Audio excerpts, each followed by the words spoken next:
right. Hey, everybody. Welcome to Smile Girl, Don't Be Nervous. I am Juana, and I am the mom. And I'm Esperanza. I'm the daughter. And remember to like, share, and hit the bell for notifications when our episodes drop so you can see when we are airing.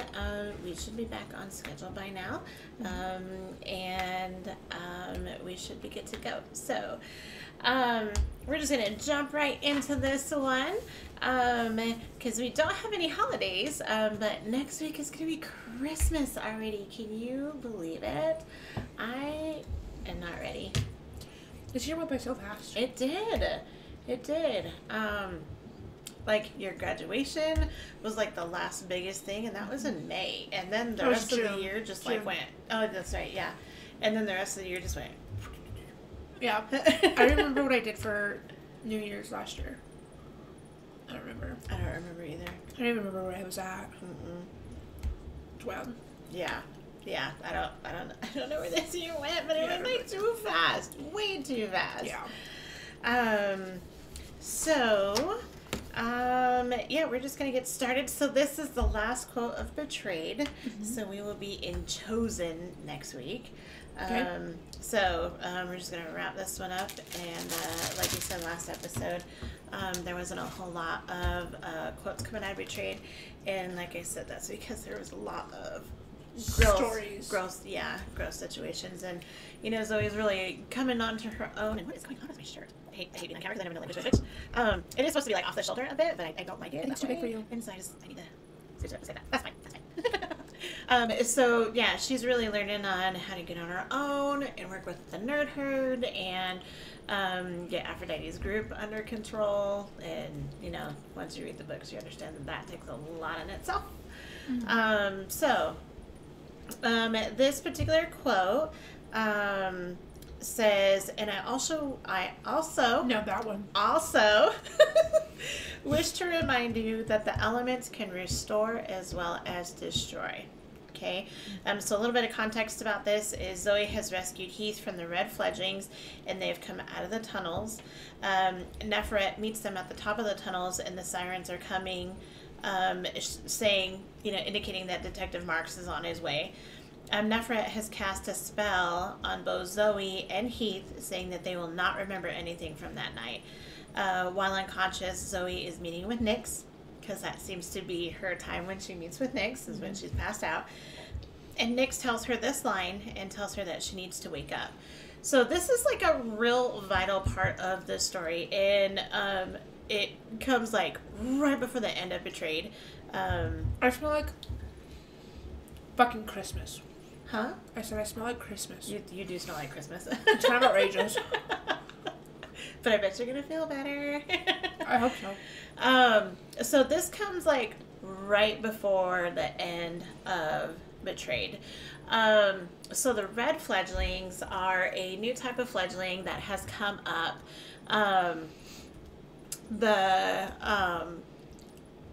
The red fledglings, okay, so regular fledglings at the House of Night, they are marked blue. Okay, so all of their tattoos are blue. So these particular fledglings are red fledglings because their markings are red. Okay. What's the difference between them? The difference is the red fledglings up to this point have no soul. Oh. Yeah. So they are like, they come back to life. Okay. After they have died. There is a whole reason for that we will probably cover a little bit later. Okay. So they come back to life, and they come back to life with no soul. And so they are operating out of those basic autonomic responses. So food, blood, and that's it. Yes, no. That's it. So when they come across these red fledglings, they haven't showered, they smell like death because they have died, right? They are just a train wreck. They kind of talk like this because they just don't have a soul, so they don't experience joy. They don't have those other emotions. They just want the need to, like, for violence and to feed, okay? And so they have kidnapped. No humanity. There's no humanity. That's exactly what it is. They have no humanity. Okay. Start calling Stefan. So they have kidnapped Heath because they were kidnapping football players. And Heath was just, they were killing them. And they were leaving them, and they were started to, like, kind of suspect the vampires because they were being found with loss of blood. Right. Right. But they were finding them in, like, weird places. So, like, one was found, like, in a river. And so they said, like, the puncture marks, like, he just bled out in the river. And so there were, like, these circumstances that were coming up that were kind of like, I mean, like, maybe the vampires did it, but maybe we don't not. know. Yeah, like, there's no, like, solid evidence for that. So the Tulsa PD is really struggling about figuring out, like, what's going on. We've got missing football players, and they have come across Heath, and they take Heath, not realizing that Heath and Zoe are bound. Yeah. Right? They're connected. They're connected. They have that. They, oh my gosh, why can't, they're imprinted, right? You imprinted on my daughter? You imprinted on my daughter? She's a baby. You named my daughter after the Loch Ness Monster? Oh my god. So, I held her one time, Jacob. It's a wolfie claim over her. Sorry. Oh my. Excuse me. So, they've kidnapped Heath. Zoe goes in, and she just comes in just wrecking shit, right? Obviously, because... Zoe? Yeah. Okay. Yeah, because, you know, That's her that's man. Heath. Like, that is her childhood man. Yeah. Right? And her love, right? You're I'd be damned if you take, you know, like, my, and so she goes in there just wrecking shit, right? And she actually killed a red fledgling while she was down there. And so, like, everybody's freaking out, and the leader of the red fledglings, which I am not going to spoil that for you, is like, you know, what is going on, and, you know, you can't come away from us, and that kind of thing. And so they run away. And so her and Heath are going to the entrance of the tunnel. They come across Neferet, and Neferet has everything to do with all of these red fledglings. Like, she is their high priestess, right? So they're answering to her. Not quite sure as to, like, why that's happening yet. That part hasn't been revealed in the book yet. And so he's like, you know, she gets to the top, she's like, fuck, right? Because Neferet's here. And so she doesn't have time to kill her because Detective Marks is on his way, right? Obviously, from the sign of the sirens that they're coming through, because she called Detective Marks to be like, hey, like, here's where I'm at, here's where you find Heath, I need you to come get me, like, right now. So Detective Marks' sister was also marked. And so he's a twin. Okay? So he kind of knows, like, what's going on at the houses of night. But not sure. But not quite sure, because he's still human. So there's some things that he can't know as, like, what's going on. But he knows some shit's going on. Right. And doesn't quite know. And so him and Zoe have kind of come across this trust. Because they were investigating Zoe for the murders because she was friends with the football players, right? And she had seen them before they had disappeared because she had an altercation with them at the wall when Heath was trying to bust her out of the vampire school. Right? So, so she was under investigation. She trusts Detective Marks, so she calls him and says, like, hey, this is where we're at. I need you to come get us. They were hoping they could get out before Neferet got there, but they don't. So Neferet doesn't have time to kill her like she wants to. Okay. Right? So she puts this spell on her. On Zoe? Yeah, on Zoe and Heath. Okay. So that they can't remember what they saw when they were in the tunnels. Later. Right. So while she's unconscious, Nyx tells her that the elements can restore as well as destroy. right? Because she obviously used her elements to kill one of the red fledglings. Right. Right? Okay. So that's the whole setup for this one. Okay. It's fucking crazy.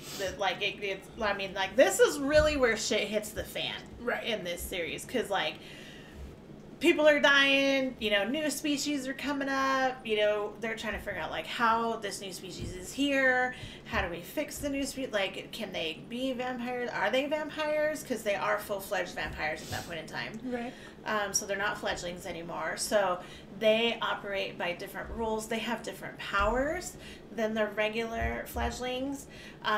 So, like, an example is the red fledglings have mind control. Oh, shit. Yeah, so they can look at you and be like, okay, this is what you're going to do, and you're like, okay. And then you do it. And then you do it. And so they have, like, a mind control, whereas regular fledglings, they don't have that. Like, they have affinities, and they can do stuff, and, you know, like, Lenobia has an affinity for horses, and so she can understand, like, what they're feeling and their thought processes and stuff like that, and, like, what they need.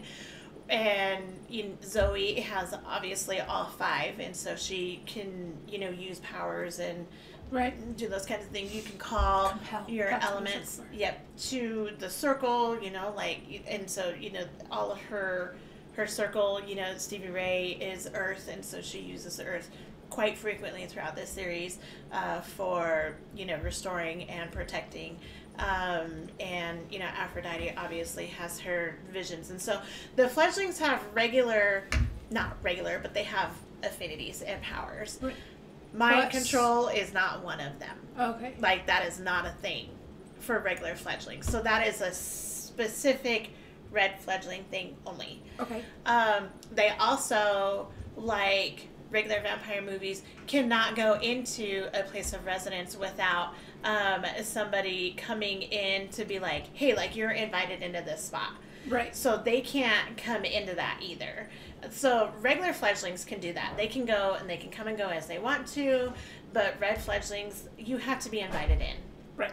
So that, I mean, they have, like, different rules. They can't go out in sunlight. They will burn.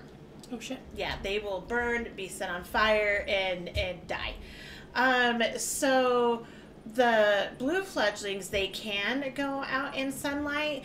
They are just kind of sensitive to it, so they don't go out fully covered or anything, but they have a sunscreen, and one of the rules is if you leave the house at night that you have to cover your marks.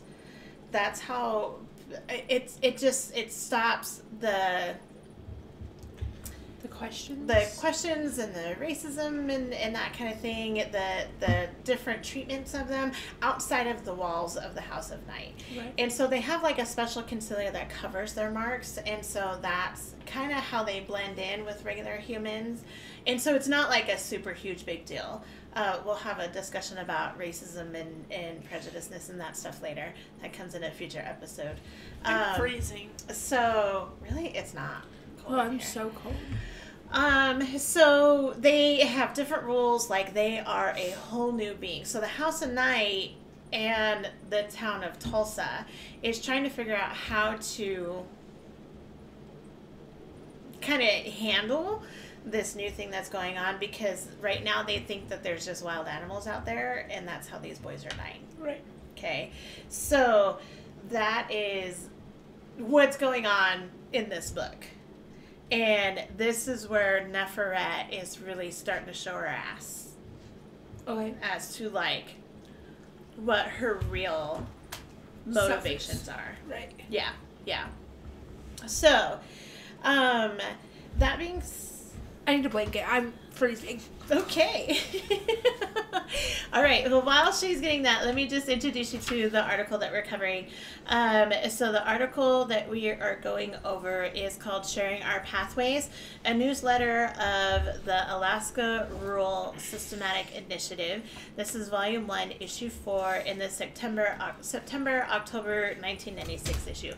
Now, I know this isn't a peer-reviewed scientific article, but I went with this one because, one, it's a newsletter from an actual tribe, and we give all of the respect to all of our Native American tribes that are in obvious, like the United States. Like, they hold a very dear place to our heart. I am part Native American, and so Native Americans play a huge part in this series, and so this is why I am reverting to this. Zoe is Native American, right? Zoe is Native American. Yes, she is Cherokee. Okay. Yeah, and Grandma Redbird. They have Cherokee. That's where their tribe is. They are Cherokee. So Grandma Redbird practices, her faith, and she uses turquoise as a protection in some later books. She smudges. She obviously lives on a lavender farm. She lives by the ways of the old. Right? She is one of the old wise women in her tribe, and her ancestors have created a ya out of dirt and other gifts that were given from the other old wise women when they start fighting up against Kelowna. That comes into later books. So she still participates in the old ways. Zoe's mom does not adhere to those practices because she married a man of faith. Right. One of the church leaders of the Men of Faith or whatever. Right. But Zoe has always, since she spent a lot of time with Grandma, she knows Cherokee. She knows words. She knows, the rituals. She knows how to smudge. She knows how to do all of those things. She knows how to cleanse herself in the river. Like, she does her grandma has taught her all of those things. So she does practice that. Right. As well. And she hadn't really, practiced it, but it has come more into play as she gets to the House of Night, especially since she has the affinity for all 5 elements. Right. In a previous episode, we talked about the difference between Grandma Redbird calling her circle, because Grandma Redbird calls I think self in her circle. And so that was when Zoe was trying to figure out what she wanted to call into her circle, and that's how she came up with the 5. So, I mean, there's some little tweaks and stuff, but they are practicing basically the same kind of thing. Right. So this, I really loved this newsletter, because this particular newsletter talked about. It was really hard to find something scientific that dealt with the elements, right? Because which is surprising. I thought so too, and I couldn't find anything that was super peer reviewed that I had full access to. Let me state that. So I tend to use Google Scholar or EBSCOhost, which I have access to through all of your libraries.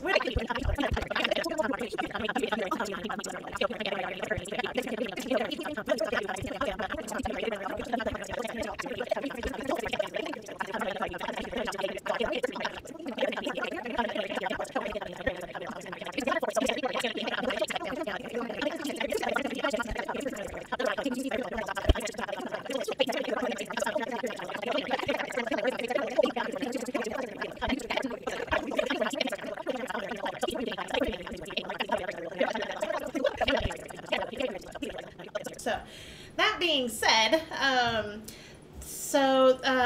this particular article I really loved because it really talked about how to integrate learning about the elements into kind of like the school curriculum. There was a couple of discussions that were in here that we're going to kind of skim over because I don't think it's really putting in a whole lot of weight towards what we're going over, but it definitely talks about how this particular Native American tribe and I'm going to spell the name of the tribe because I know I am totally going to screw up the pronunciation for this, but the actual tribe so sorry, excuse me, is spelled Yupiaq. So if I was going to give a shot at that, it would be the Yupiaq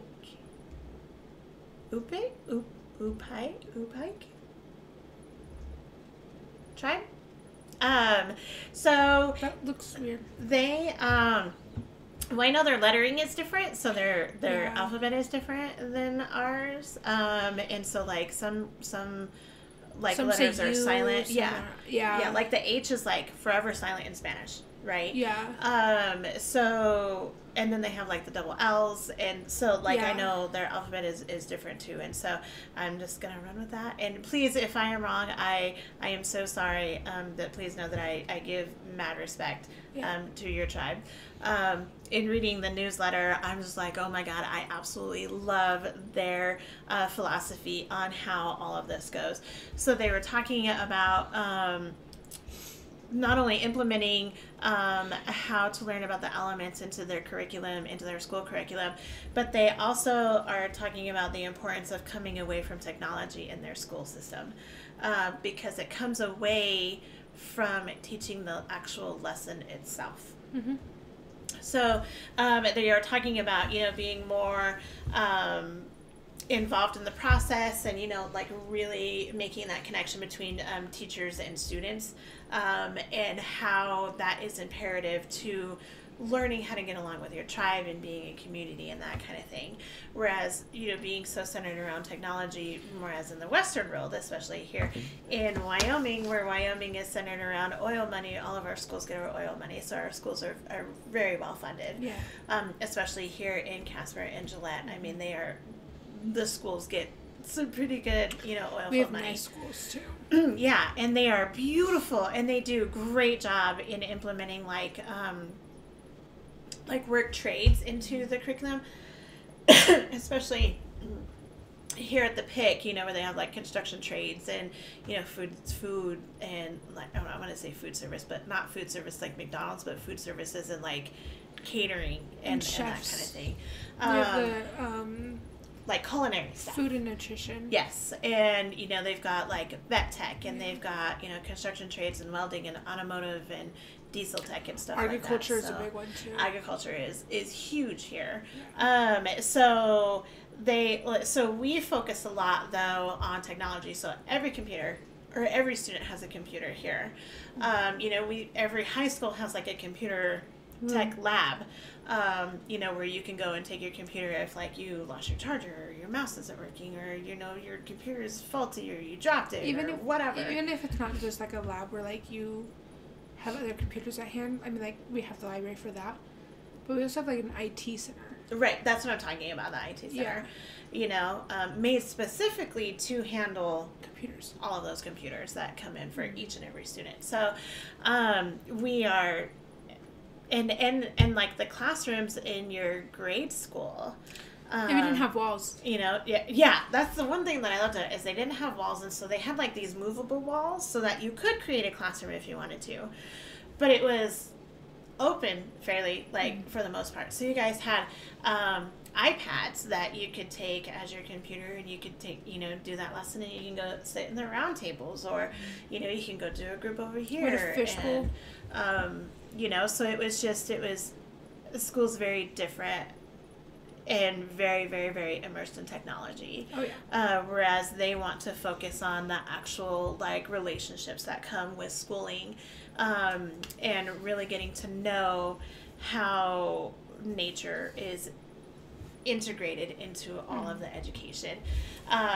What the biggest thing that they were talking about in starting the article is that they were talking about how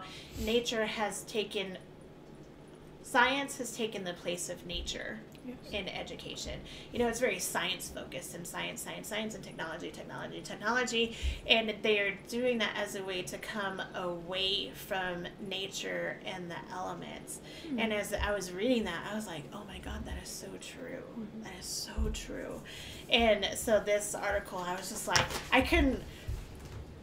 I wanted this article to be longer than it was, because I couldn't read it fast enough. Like, I was just like it was so like, it's crazy. I loved everything about this. So big shout out to this tribe. I really think that you're doing an amazing job in implementing your beliefs and values into your educational system, and I think it's fabulous. So it's talking about the task of modern science has been to simplify nature learn of its underlying logic, and then use that logic to control nature.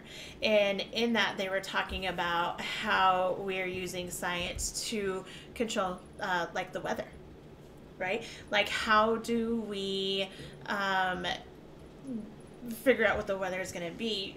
So, like, you have meteorologists versus, the old Native American medicine men or women, that are like, oh, okay, this is, we got to get ready because, snow's coming soon, that kind of thing. This tribe science education must begin with the 5 elements: earth, air, fire, water, and spirit. Okay, so an example of how they implement this training into their education is in, once again, dealing with the weather. So the weather is so very dramatic, ever-changing, and like myth, very mystical. Okay, so introducing students to the notion of irregularities and anomalies of form and force, so chaos and fractals, necessarily introduces them to holism. So they're also saying that because weather can obviously create and destroy, it teaches them the whole picture of everything, right?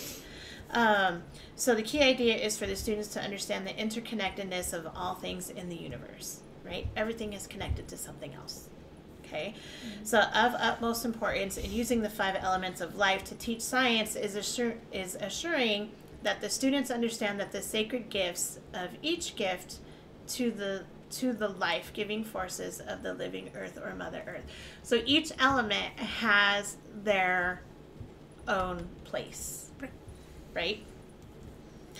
The ultimate gift is that of the element of spirit.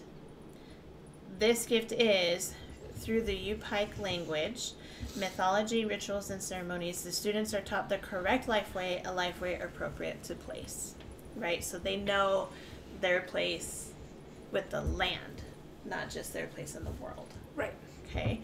And which I think, especially coming from Wyoming, I think is super important. A lot of people in our areas, like especially with underground and stuff, like, we're working with ranchers and farmers, and like our neighbors across the way, they have chickens and goats and geese and dogs. They're living off the land, so the modern schools are not teaching students how to live a life that feels right. Rather, the schools are giving a lot of information to the students without also showing them how they can transfer the information into useful knowledge for making a living. And I thought that was a huge thing. Like, you had troubles with this. Tell me what you think about this line. This line made me super excited. So I know we've had numerous conversations of like how schools are so like test based.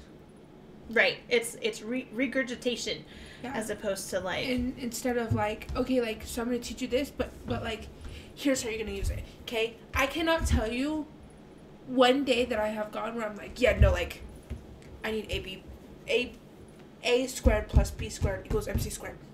Never once used in my life.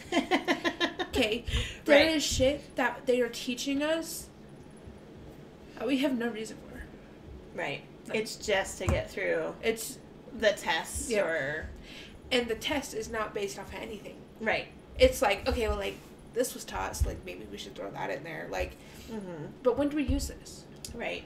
And I've asked my teachers that multiple times, and they don't like that. And I've even gotten kicked out of my classrooms. Yeah, they don't like that. Because I'm like, okay, like, if you want to teach this, when am I going to use this in my life? Oh, but like, I use it for like this. Okay, do you do that daily? No. Okay, what do I need to know that for? And I have my phone, so I don't need to know any of this. And like, I even got kicked out of like English class once because someone made a stupid remark, a comment, and I was like, yeah, well, like, honestly, like, we already speak English. Why do we need to know English? The fuck you mean? But knowing that grammar and stuff like that has helped me. It's important. It has. So that I understand. Math, I don't need that shit. Well, you do, depending on where you go. Right. There's certain things that I do need that for. Right. But, like, A squared plus B squared equals MC squared. You don't need that. Yeah. No. Right. Or, like, trigonometry. Super good at it. I'm so good at it. Right. Never used it. Right. And I think you will. I personally think that those need to be geared towards whatever field you're going to go into. Yeah. Right? Because that's when it becomes super necessary. Yeah. Like engineering or, like that kind of thing. Yeah. So, like, with, like, the career that I'm going in, I need to know fractions. Right. And I need to know measurements. Right. So you need to know algebra. Yep. And lengths. Mm-hmm. Geometry. Okay, do you know how much time I would have saved if I didn't have to do trigonometry, calculus, Right. pre-algebra, algebra 1, algebra 2. Right. Okay, that's 7 maths in 4 years, and I need 3 of them. Right. Right. Do you think it would be better if they focused more on career? Yeah. 100%. Yeah. What if you don't know? Try out some different things. So job shadowing? Yeah. Or like Job shadowing or like skills based research. Those assessments. Yeah. That tell and you. And really, I think counseling should be a first thing. Like career counseling? Yes. Okay. Like taking a test and be like, okay, like what you're based off of your personality, what careers fit your personality. Mm-hmm. I think that should be a first thing. Like first day of school, first thing. And then Starting you when? go. What do you mean? Like when would that be implemented? Would that the be first day of like school?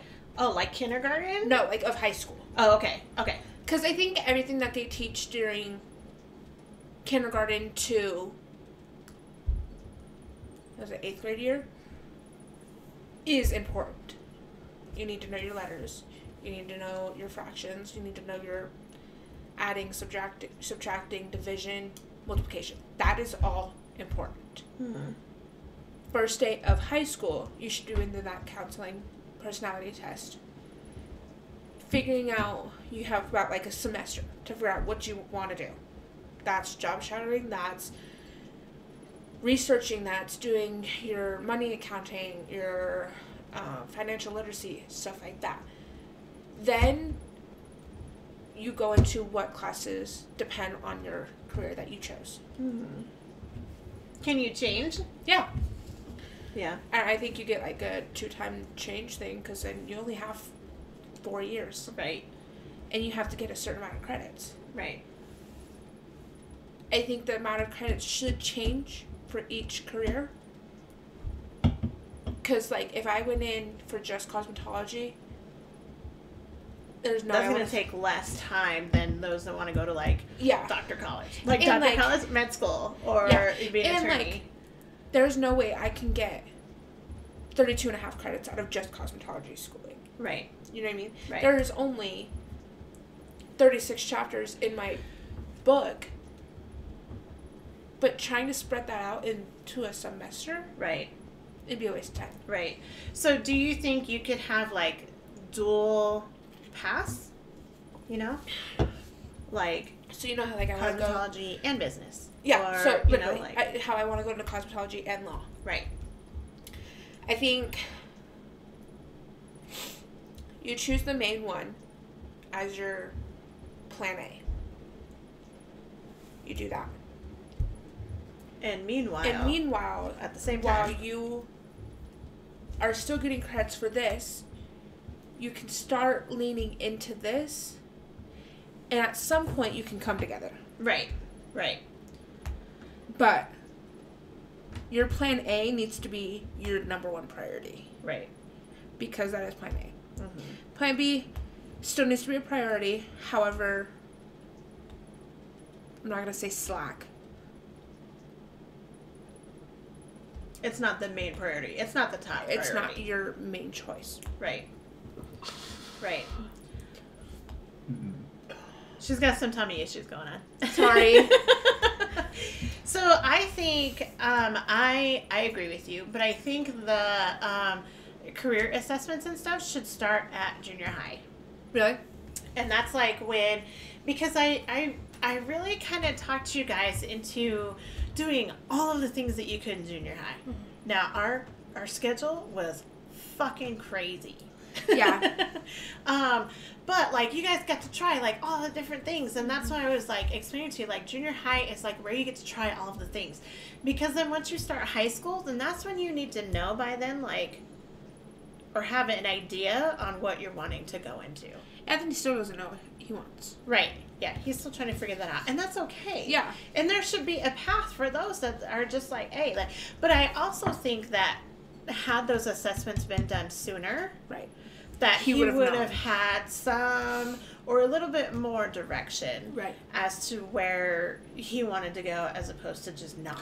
I was lucky knowing what I wanted to do when I turned it, like when as little as I was. Right. And some kids are like that, and some kids aren't. Yeah. You know, some kids don't know. There are kids that come from nothing that don't even know that these jobs are real jobs, that these jobs are things that you can do. And so I think junior high should be like the time period where you kind of get everybody like up to the same speed as to, okay, like here are some career options. What do you think you want to go into? You know, oh, you don't know what you want to go into? Okay, you know, let's have a seat and let's do like some assessments. Yeah. You know, just let's research do like just some research things. Or, you know, do you like reading? Do you not like reading? And have it be in different formats. Like, I know in our high school, we had a career, it was like a career office, like, in the library. We have a career center. And they had, like, reference books for everything. And they had, like, big reference books on, like, salaries of different, like, job titles that you could go into. And so you could pull those out, and they had, like, different assessments for, like, you know, what your personality, different assessments for, like, how to build up different parts of your personality. Then, okay, like, you took this assessment that said, okay, like, you wanted to do, or you'd be good at, like, these 5 things. And so then the next step would be to research those 5 things and see if that was something that you'd want to do. And so there was like this whole career like office in our library where that was what she did with kids all day. And that was like what we had. But when I see crazily how much money we pour into like your school, your high school, your old school, you know, you guys have like a whole ass career center, but that was like where you got like job experience, but there wasn't really anything to like lead you to, okay, like, okay, well, this is what you want to do. Okay, well, this is what you want to do. And then there was this push for college when these kids were like, I have no fucking idea what I want to do. Yeah, so our career center was more for work experience. Yeah. And the second that you brought up a possible career as well. Okay, so you want to do this. What college goes into this? Yeah, and you're like, bro, like I'm not even sure if I want to really even do this. And they're like, no. What college goes into this? Yeah. I don't want to go to college, but you have to go to college. Yeah, like, I don't have to do shit. Like, whoa, like, I'm just trying to have a conversation to get some more information to figure out, like, what it is, like. And I even stopped wanting to go to school for a while because of how much college was pushed down my throat. Yeah. And I think you came in one of the times because they were pushing it so hard. Yeah. And you're like, you need to stop. Yeah. Like, I'm like, you need to back the fuck up. Yeah, because we've always had a rule. If you're gonna work or you're gonna go to school. Yeah. As soon as you're done with high school, you had 2 choices. 3. You had 3 choices. You were gonna work full time, you were gonna go to school full time, or you were gonna do a combination of the 2. But you were going to be a productive member of society by the time you got out of high school. And I'm doing both. Right. It's fucking hard, but I'm doing both. Right. And Anthony is working full time, right? And he's, you know, doing his projects, and he's streaming, and he's gaming, and he's doing a job. So, like, that was the thing. So I really think all of those should start in junior high, so you can kind of experiment. And junior high is where they have all the different clubs and all the different extracurricular activities and stuff that you can do. Like, they have more clubs in junior high than I feel high school. I don't know, I was never a club person. Mm-hmm. I don't think I was ever even in a club. Oh no, I did robotics. Yes, you did. That was in grade school, though. That wasn't a grade school. Uh-huh. I fucking hated robotics. Yeah. But other than that, I was never really in a club. Right. But it wasn't that they weren't offered. No, they were definitely. They were definitely all the offered. time. I just no interest. Right. I didn't want to do anything else other than having to go to school. Right. This blanket is so soft. It is. Doesn't it feel like nuggets? Yeah. Yeah. So this is how they are suggesting that it breaks through, and it kind of goes into how you had your breakdown of everything. So kindergarten through third grade could possibly talk, and staying with the weather, thing. So kindergarten through third grade could possibly talk about the 5 elements generally. This is what the earth does. It provides homes for people, animals, and plants. Air is what you breathe, right? Just the general, just a simple overview of what they are. And if there's questions, great. And if not, then cool. Right. Okay, so 4th through 6th grade can begin to talk about certain gifts that each element gives to the earth to make it good and beautiful. They can begin to talk about the water cycle and begin to see how it is affected by the sun, water, land, air, plants, and people. Okay? Mm-hmm. Then in the junior high grades, they can begin to talk about not only the gifts, but how the activities of the human beings affects the life-supporting gifts of the 5 elements, right? Mm-hmm. So how do we come into play into those elements? Right. Okay. And then the high school students can begin to discuss and research the 5 elements, gifts, and how people in pollution reduce the life-supporting roles of the gifts. Right. Right? So junior high, you're talking about okay, well, how do we come into the picture? And then high school's okay, well, how are we fucking this up? Right. What are we doing wrong? Right. In order to possibly fix this? And how do we change it? Is there a way to change it? Is there a way that we can, honor the earth a little bit more in order to get all of these things done? And so the teachers and the teachers-to-be must be taught that the world is nonlinear, and that as a result, science will never understand everything about the universe, right? And I think that is so particularly true about our world right now. I think we're so focused on the technology part of that, and that goes back to really relying on technology as opposed to really joining forces with nature itself. So I know with technology, I've always had a problem with technology. Why? Just because it was just nothing ever came out the way that I pictured it. Say I was doing a presentation. Okay. And, I want the word bubbles, I want the speech bubbles, I want the pictures, I want the colors. In order for that to come to right here, my thing is poster boards. Right. Yes. Right? So I can do glitter, I can do that. The second I got into high school, it was, okay, you're going to make a presentation. Fuck yeah, right? This is my shit. Woo-hoo! This is my shit. Ready to go. In slideshows. And you're like, fuck you. Fuck. Okay? Because it's not the best work that I can do. Right. Because it's not what I pictured. And we're super creative. We have a whole ass closet. Yeah. Oh, we have a whole room. Of organized craft stuff. Mm-hmm. We have drawers for everything. So it's not the best work that I can produce. Knowing that I can produce better pisses me off. Right. Because it's not what I can give. Right. So it's not showing my full potential. Well, it's not showing you. Yeah. So I've never liked doing slideshows, presentations. I want that fucking thick ass cardboard that folds into 3s. The presentation boards? Or the bright pink poster board paper. Right. That was my shit. Right. Yeah. And we were always running to the dollar store for that. And they have those cutouts of the spiky circles or the bubbles, the speech bubbles or the lettering and different colors, stencils, neon colors and paper and the sparkle markers. Yeah. And okay, that's my shit. Right. The second that goes on a computer. I can't have that glittery writing. I can't have that glitter. I can't have those stickers. I can't have those speech bubbles on the side. You know what I mean?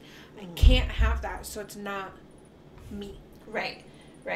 I really struggle with that. I'm so sorry for the lighting, guys. I really struggle with technology and being creative as well. I was sitting in Shauna's living room when I was trying to figure out how is our logo gonna look, right? And so I was like, okay, well, here's what it looks like in my brain, and I'm trying to get it here, and I can't find what setting for this writing, because this is the writing I want, but I can't get it to look the way it looks in my brain. On the computer. And so I was sitting there, and I'm just sitting here, I'm like, it's not fucking working. I can't figure out, like, why it's not working, and why is this not coming out right, and where do I need to fucking go, and I don't understand why this isn't fucking working. And Shauna is like, are you okay? And I'm like, no, I can't get it from here to here. It's irritating, you know. And she's like, okay, well, what all right. And I'm like, here's what I started with, and here's what it looks like, and it looks like shit, so just fix it. Yeah.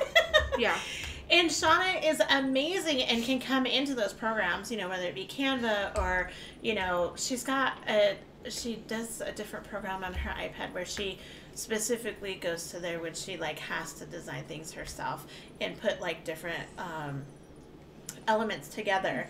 Like when she does her custom tumblers, like she goes on there and she will road trip, and she's in there and she's coloring it, and she's filling stuff in, and she's blowing stuff up, and she's, you know, doing it, and she's flipping it around, and she's twisting it around, she's making different colors, and I'm like, I'm just gonna drive. But like I want to be able to do it by hand, right? So I know what it is and what it's supposed to look like and how I imagined it, and be like, yeah, no, like that's my shit right there. And I learn better that way. Yeah, me too. Like, I learn by writing notes, and I learn by having those color coded. And I know if I am looking for, I'm looking for a definition, those definitions are going to be in a different color than my actual notes, right? And quotes are going to be in a different color than my definitions in my actual notes. You know, like, so I can go back and be like, okay, I'm looking for a purple definition, and I'm looking for a blue quote that was in the middle of the page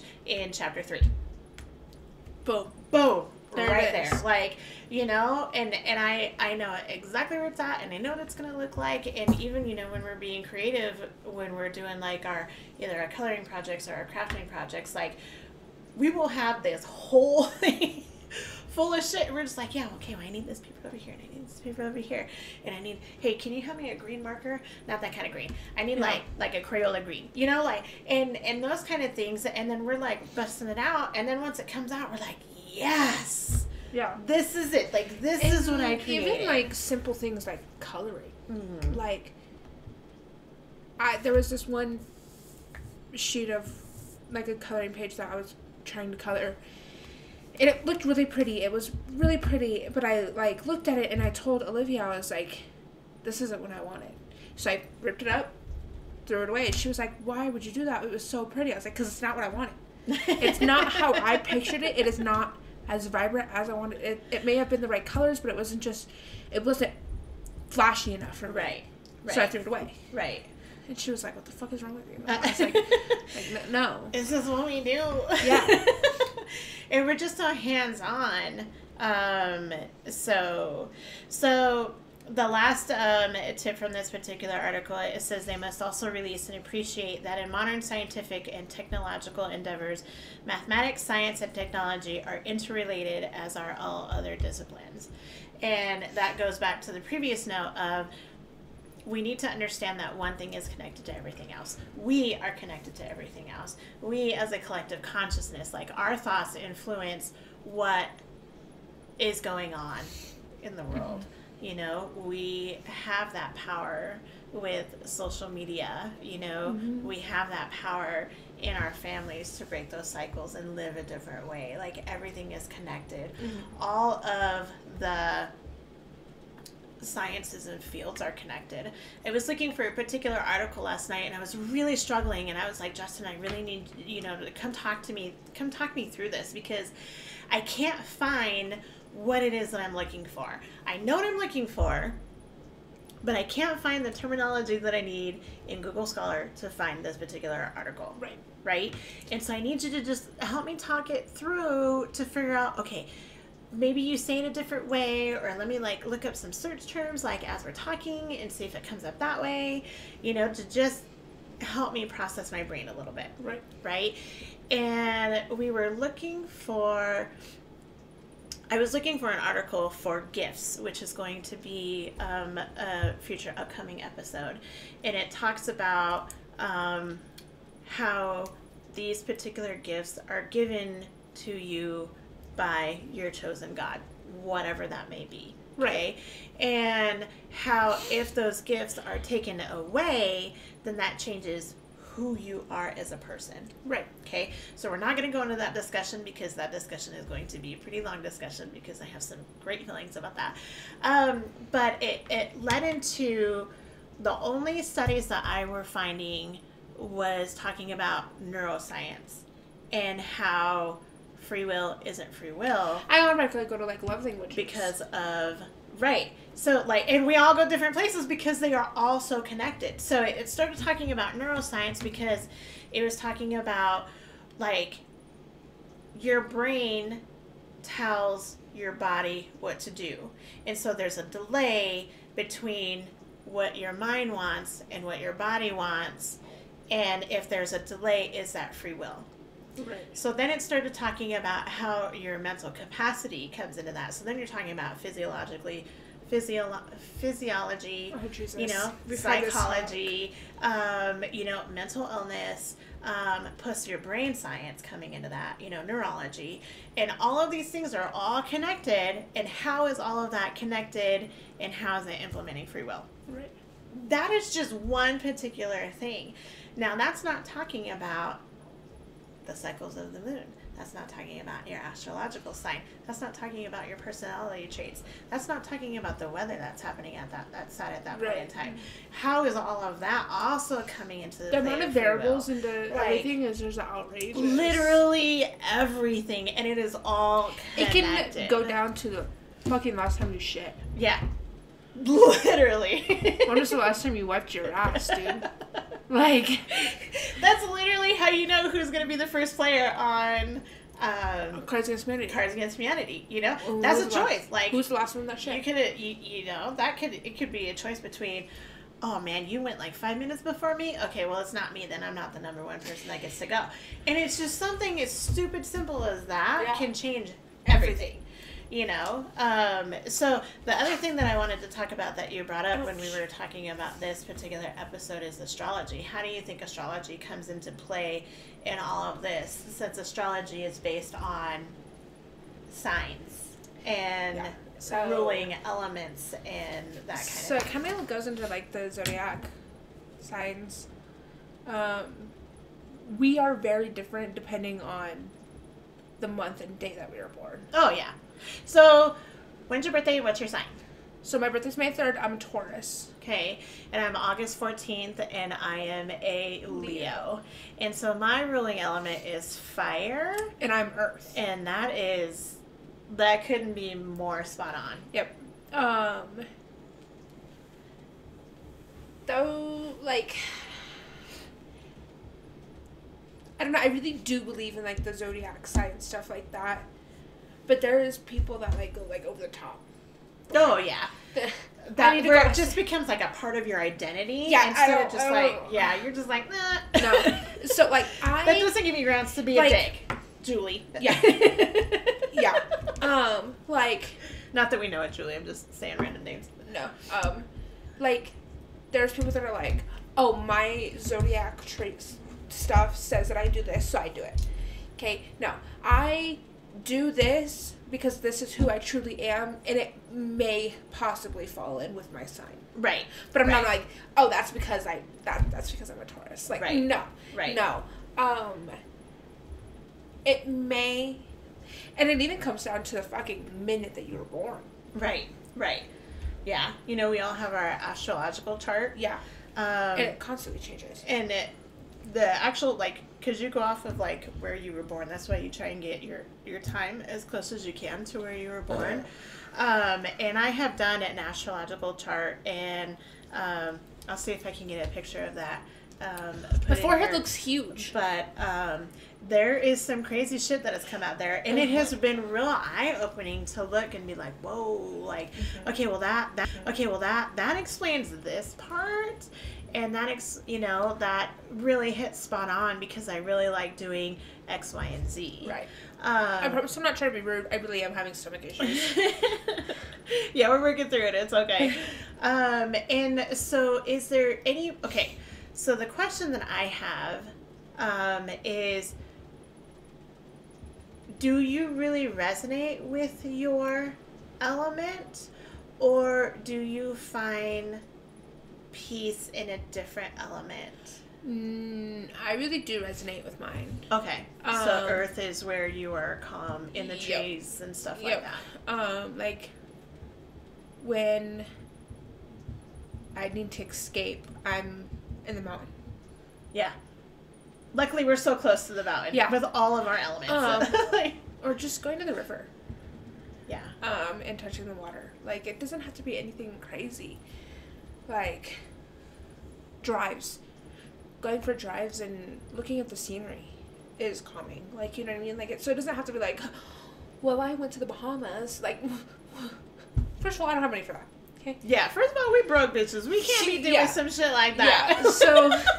And it doesn't have to be crazy. Like, it can take 5 minutes out of your day to be able to be like, okay, I need to go to my escape place and just be okay for a second. Right.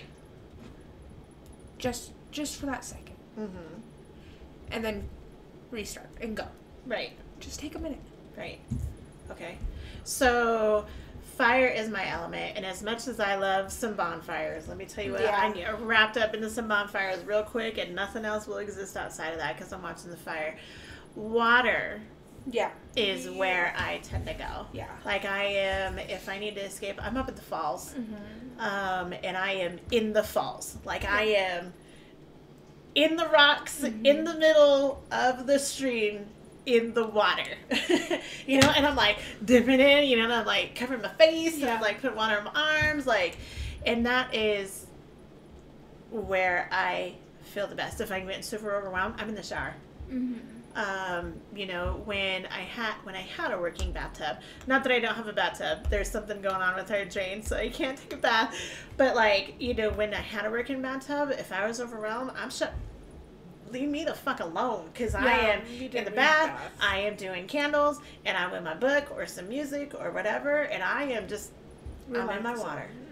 Yeah. So. Swimming, too. Swimming is amazing for us. Yeah. Yeah, we really like swimming.